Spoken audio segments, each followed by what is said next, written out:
జమ్మూ కాశ్మీర్ అఖ్నూర్లో లోయలో పడిపోయింది ఓ బస్సు.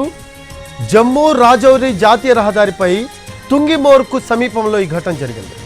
ఇప్పటి వరకు 15 మంది క్షతగాత్రుల్ని సహాయక బృందాలు రక్షించాయి. సహాయక చర్యలు ప్రస్తుతం కొనసాగుతూ ఉన్నాయి.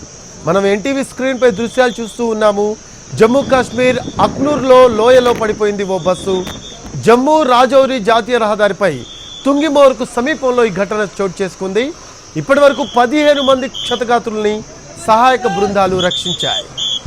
మనం చూస్తూ ఉన్నాము, లోయలో పూర్తిగా కిందకు పడిపోయింది బస్సు నుజ్జునుజ్జైన దృశ్యాలు కూడా మనకి కనిపిస్తూ ఉన్నాయి. ఎన్టీవీ స్క్రీన్ మీద సహాయక చర్యలు కొనసాగుతూ ఉన్నాయి. ఇప్పటి వరకు 15 మంది క్షతగాత్రుల్ని సహాయక బృందాలు రక్షించాయి.